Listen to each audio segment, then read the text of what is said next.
Welcome back everybody, what's going on?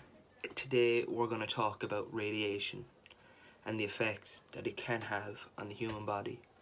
Now I'm sure most of you are aware of the Chernobyl disaster in 1986, and up until I'd read this story that was kind of the only stories or events that I'd heard of where radiation killed people, especially in that degree anyway. Radiation is defined as an energy that comes from a source, can travel through space and penetrate certain materials. It damages cells that make up the human body, which is why it can be fatal to humans. And the story I'm going to tell hopefully will lead to a debate about whether it was compassion from the doctors or a form of torture. And the man we're going to be talking about is Hisashi Ouchi. He was a Japanese scientist working in a nuclear plant in Japan, and what happened was he was standing nearest to the tank full of radium. His other two colleagues were sat 4 meters away at their desk, and after pouring in aqueous solution, there was a massive blue flash which caused the gamma radiation alarms to go off.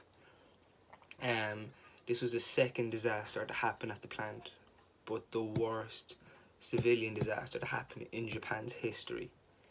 Hisashi was hit with 17 sieverts of radiation, and to put that in comparison, 8 sieverts is considered deadly to a human being. The bucket of solution that was thrown in to the chamber contained 16 kilograms of uranium, and in this plant the limit that scientists are told to use is 2.4, so they used almost 8 times as much as they should have done, and this is the result. His colleagues took 10 sieverts and 3 sieverts. The fellow who took 3 survived, the fellow who took 10 didn't, because as I said, 8 is fatal. But after being blasted with the 17 sieverts, Hisashi instantly felt the effects, and he lost consciousness in the decontamination chamber. And the radiation spread around the lab, should we call it, for 20 hours.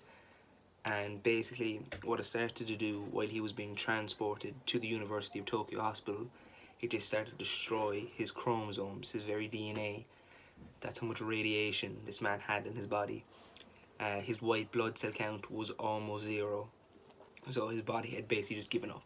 Couldn't fight any diseases, it couldn't really do anything. He was extremely burned, and his internal organs were in effect destroyed. So many people believe that he should have just, been killed in the hospital. But doctors kept him alive for 83 days so they could do experiments on him and essentially use him as their own guinea pig. It is hypothesized that for him to take the same level of radiation into his body again, he would have to be standing in the epicenter of the Hiroshima atomic bomb explosion. That's how much radiation was in this man's body. He underwent the first ever transfer of peripheral stem cells in the hospital, and he was given medicine that wasn't even available to the Japanese public at the time, which is why many people hypothesize that he was indeed a guinea pig. Doctors wanted to see if it could work and how long would it work for. He was given multiple blood transfusion, multiple fluids, and many skin transplant. There was no flesh on his body by the time he got to the hospital to keep his internal fluids in, and after a week of treatment he was quoted as saying, "I cannot take it anymore, I am not a guinea pig." But despite this, doctors did their best to keep him alive. Again, all the surgeries, all the grafts, and all this did was ensure that Hisashi had one of the most painful deaths that a human being could ever experience. Day 59 after the explosion, he actually passed away 3 times, and the doctors resuscitated him 3 times in 49 minutes just so they could keep experimenting on him. And on November 22nd, his heart failed for 17 minutes straight, but doctors kept him alive, gave him 24/7 attention because they saw him as a way into the future. They knew his life was over, so they thought that, right, how can we treat future patients?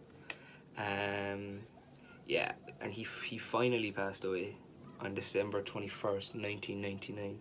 He suffered multiple organ failures, and the doctors did not resuscitate him on the behalf of his family, who had wished that he could have a peaceful death, which obviously it was anything but.